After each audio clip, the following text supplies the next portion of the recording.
บอจันขอได้อู้นี่ชมตูนี่พี่น้องไอ้อุ้ยบินออกไปแล้วนั่นเห็นบ่ชมตูพี่น้องไอ้นี่ไปบินออกไปอ๋อ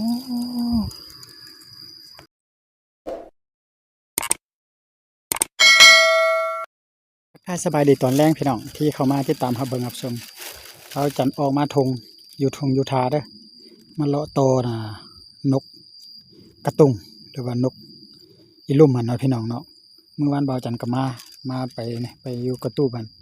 นกวักนกวักมานกกระตุงมีหลายพี่น้อง2-3ตัวน่ะวนวิวกันไปกันมาแต่เมื่อนี้บ่าวจันจะโต2หมายเด้อเดี๋ยวนี้ประมาณ5 โมงยังแล้วพี่น้องแต่ว่าเบอร์หนึ่งประมาณ5 โมงครึ่งหรือว่า5 โมงครึ่งจึงจะมาโตอยู่หั่นเดี๋ยวนี้บ่าวจันจะขึ้นมือตัวนี้ก่อนนี่จะขึ้นตัวนี้จะโตตัวนี้แต่ว่าเดี๋ยวนี้ในเสียงนกน่ะมันบ่ได้ยินหยังพี่นะบ่ได้ยินห้องแล้วบ่ได้ยินหยังดอกบกก็บ่ฮู้ว่ามันอยู่ในนาข้าวนี่ว่าบ่อยู่นี่บินจืดมาด้วยหั่นแหละนี่แสดงว่ามีอยู่นี่พี่น้องเห็นเข้ามาตัวนึงแล้วมันนี่โอ้นี่มันอยู่ล็อกตัวนี้พี่น้องนั่นมันอยู่ในนาข้าวตัวนี้บนเบาจันโตนั่นน่ะป้ารู้จักหั่นอยู่หั่นตัวนึงมานี่ไปพี่น้องบอกว่าหลายใหญ่ฮะจะมาปักคืนอยู่ทางนี้ตัวนึงก่อนพี่น้องจะลองเบิ่งว่ามีบ่ฮู้ตัวนี้หั่นนี่เสียงเพิ่นห้องอยู่นี่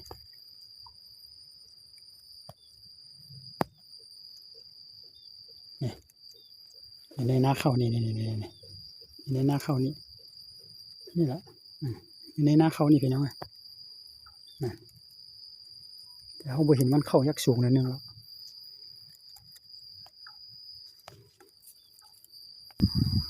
บ่าวจันขอได้อู้นี่ชมตูนี่พี่น้องไอ้อุ้ยบินออกไปแล้วนั่นเห็นบ่ชมตูพี่น้องไอ้นี่ไปบินออกไปอ๋อ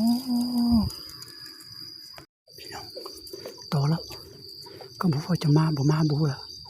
เมื่อกี้อยู่บนนาบอนนี่บินไป2 ตัวแล้วตามหลังบินเข้ามาตัวนึงอยู่เทิงนี่อยู่เทิงแต่บ่จะมาบ่เบาจันจะนั่งเบิ่งอยู่นี่พี่น้องบ่รอรุ่นติดตามเฮาชุกน้องกันจะเข้าบ่หรือว่าตอนสายนี่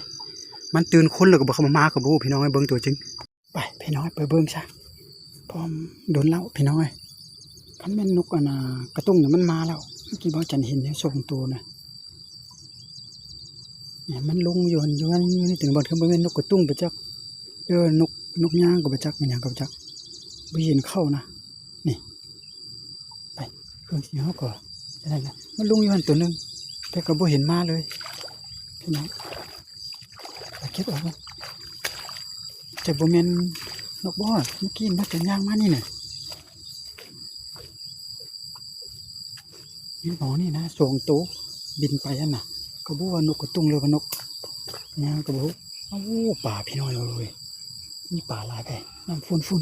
เลยไปโอ้มันมาจันมาอยู่หั่นบินไปแล้วไปตกอยู่หั่นตัวนึงเที่ยวมาแล้วบ่เห็นมันออกเสียงอันเองครับ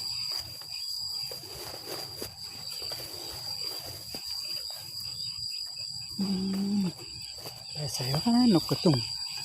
อยู่รวมหั่นนี่พี่น้องอยู่หั่นนี่แต่ไปอยู่นี่มันบ่มาเนาะ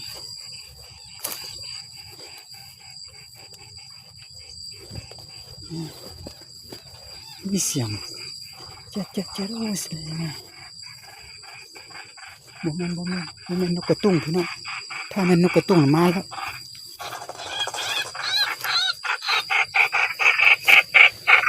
ปิดเสียงก่อน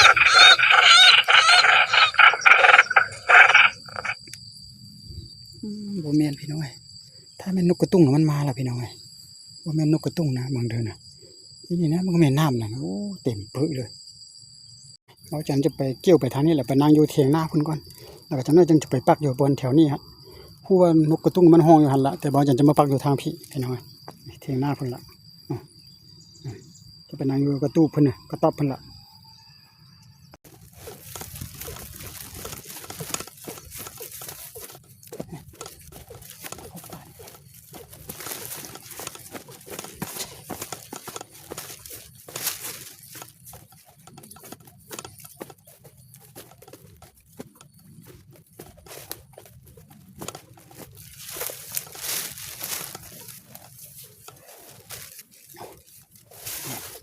มาอยู่นี่เล่เบิ่งพี่น้องนกอยู่ต้นหน้าแหละแต่จะมาบ่มาบ่จะมาบ่มากับบ่แล้วพี่น้องนกอยู่ไหนมันสลัดนะนกหันบ่กล้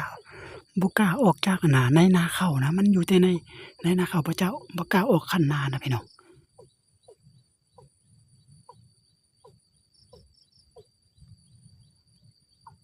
ลองเบิ่งจะมาบ่คันว่ามีมาแล้วก็มีโอกาสลุ้นอยู่ดอก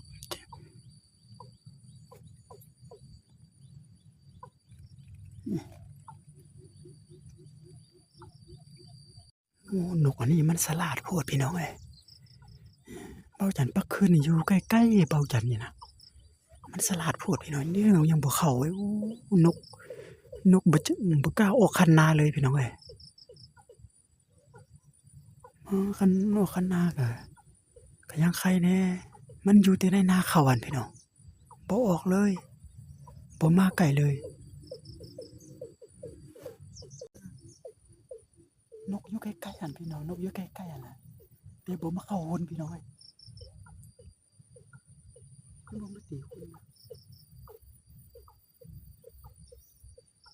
เบาจันปักคืน3ชุดได้พี่น้อง3ชุดเดี๋ยวอันนึงปักใช้กลางนาเลยปักใช้กลางนาในทางพุ่นนะเดี๋ยวมันห้องทางนั้นมันห้องทางพุ่น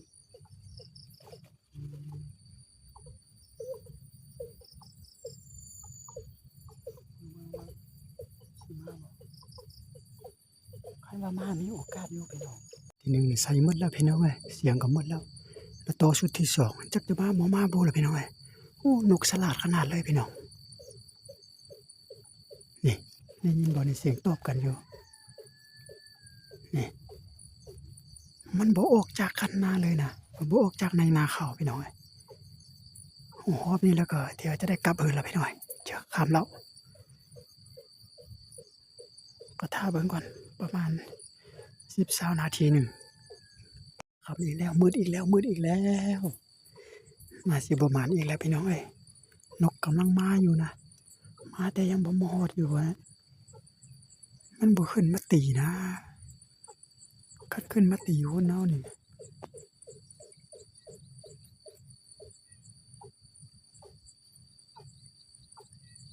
พี่น้อง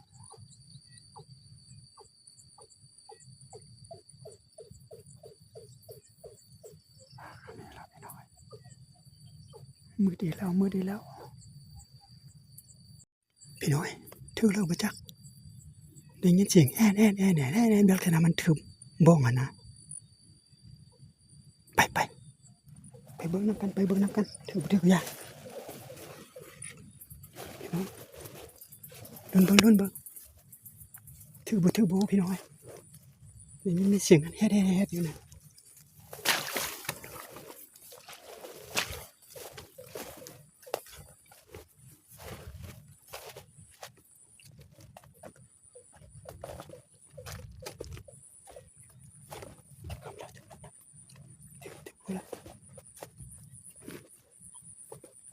ได้ยินเสียงแฮ่อยู่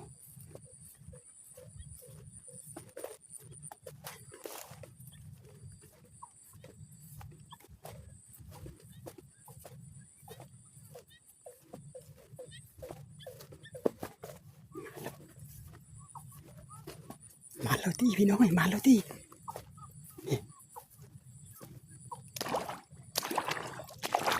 ได้ยินแฮ่ด้วย